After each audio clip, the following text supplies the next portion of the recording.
believe everything's trembling. All my shelters are opening. This cat of ours needs a lot of work, and the first thing we're gonna do is switch the tracks from our snow tracks back to our dirt tracks. Shattering. Oh, your heart says it's too cold to read. Face expressions that And we get it down to 6 minutes flat. your sadness in this world till you feel mine. And changes in your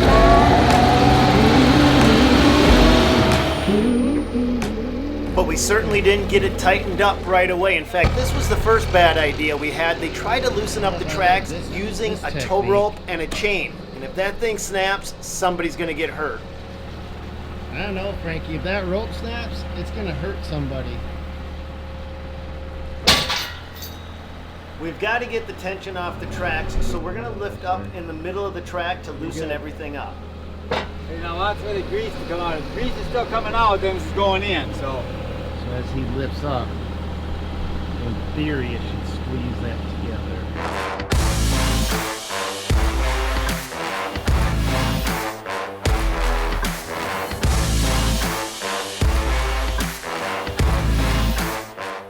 So after we pulled the rope off from the track and we used the technique of lifting up on it to loosen up the tensioner, it worked out actually pretty well. That second skid loader is almost a must if you guys are going to try to change these things on your own.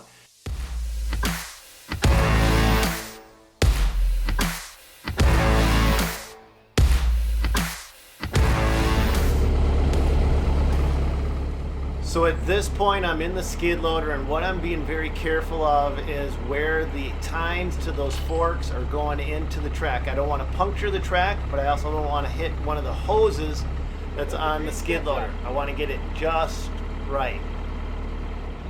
Now, there's nothing wrong with the tracks that are on the machine, but I am trying to save them. They're perfect for winter work, and I know the demolition jobs we do will rip them and tear them up, so I'm going to put the old tracks that came with the machine back on just to save the new ones for winter snow plowing. So what I got to be careful not to puncture are these hoses. I'll try to zoom in on them a little bit or put an arrow on them or something for you.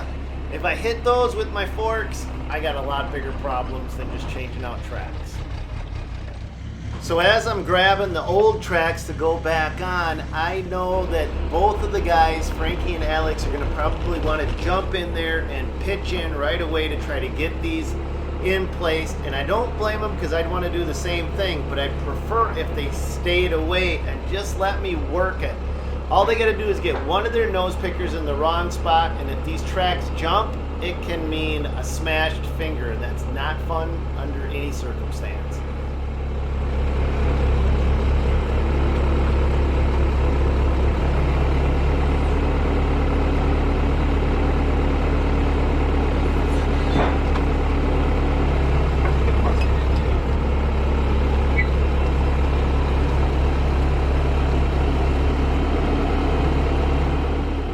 Now, CAT and ASV are the only two track systems that I know of that have a multiple rail system. Instead of having one center rail which holds the track together, they've actually got triple rails so the tracks fit in between them. It means it's a little bit more challenging to get them on and get them off, but I'll take that any day of the week because on side hill stability, you have a lot less chance of cowboying out of these things with those extra rails in place.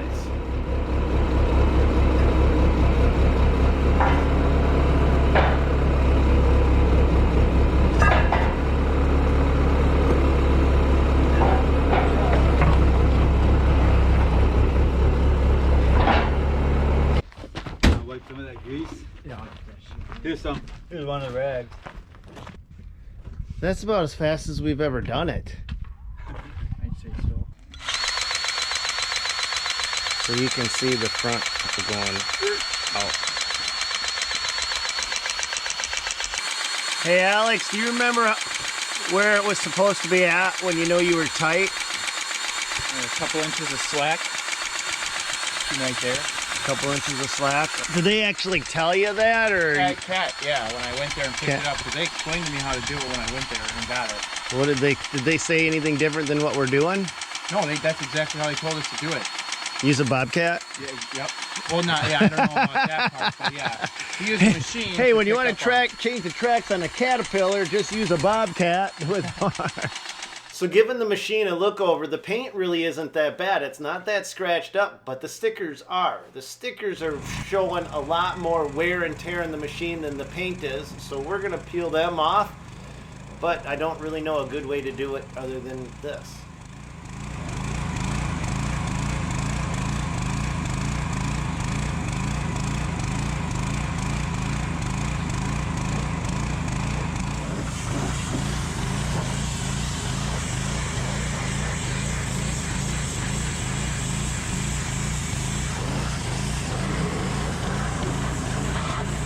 So once we finally get all the stickers peeled off, it's time to give the cat the rest of its bath. Now this is really the first really thorough once-over we've ever been able to give it.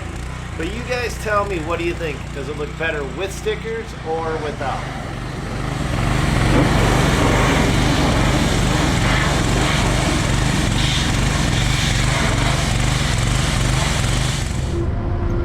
But we've still got a front door to fix because it's never worked right, and a bucket latch needs to be repaired.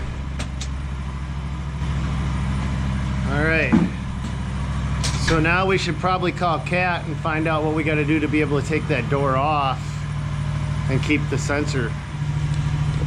So there is a right way and a wrong way to take your door off and then to save the sensor, and we didn't use either of those ways. We used our own way. Start with no, yeah, you should just be able to turn it. We don't want the door period, but with it off, the boom arms won't go up and down. But I got dry. Okay. So the safety switch on the door requires a magnetic connection to activate the sensor. So instead of using a jumper wire, Frankie made his own. What? Okay. The amount of the magnitude of that plate. Look at that. Well, there you go. And it works? Yeah. Works good? Nice. As long as we got a solution, right? What difference does it make? What do we got to do next on this thing? It needs that little pin for the ramp. This right here. We're missing a cotta pin. And then this side, all right, it's totally disconnected. So this morning I just stuck a cotter pin in there when I popped it off. Well, let's do that next. I don't think we got any. Yeah, I don't know what kind of, I don't know, I think you Can't you just use a bolt? Yeah, we could use a bolt, yeah. I mean, you got a wide selection of nuts and bolts here. No, but We'll figure something out.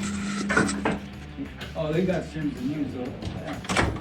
Yeah, I was thinking maybe just one washer, not so that it's, you know, super tight, but. Yeah, they do it on there, so. We've used bolts and washers to replace missing pins in the past, and it works out just fine as long as the head isn't too fat. And you can see we got one right here. I don't think we necessarily need that. We could probably get by with a bolt. Thinking if we just had a regular, what do you got? You want it on the inside? Yeah. You want one extra on the inside?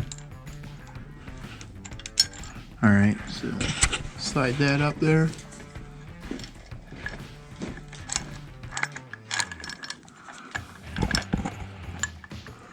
We don't need another one. Bring it down just a hair. We're just gonna get too long, because then it'll catch. So you got just a little bit of play, because you need a little bit, kind of like this side, but it's still fairly tight. That's what was happening to Jake. What? He had both in him. I didn't know that the tip of the wrench there was ratcheting. You know what I'm saying? It's ratcheting. So if you have it on the wrong way, the other side of the bolt just spins. Yeah. Shut the So front door. that's why he was like, it's just sitting there. When really it was spinning. It was spinning in the head there. Is that when we were working on the lawn mowing equipment? Yeah, exactly.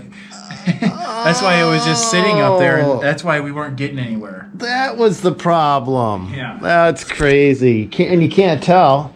No, yeah, I mean, I couldn't tell. It looks like we've got something coming into the garage at night, Frankie. What, you got food down there? Did you see that? Okay. Oh, wow. Yeah. Something's been coming to visit. Yeah. I think something likes the seeds. Squirrels must be coming in. Yeah, something. That's it? There's nothing else that we got to do on this one? All right, you guys, I don't know about you, but here in Minnesota, we are actually considered a non-essential service. So we're just doing what we can, maintenance to prep for the season, because once it pops off, it's going to be going pretty good. So let me know what area you guys are in and if you're considered essential or non-essential. Whatever you do, just stay safe. God bless, and go get them, you guys. We'll catch you guys on the next one.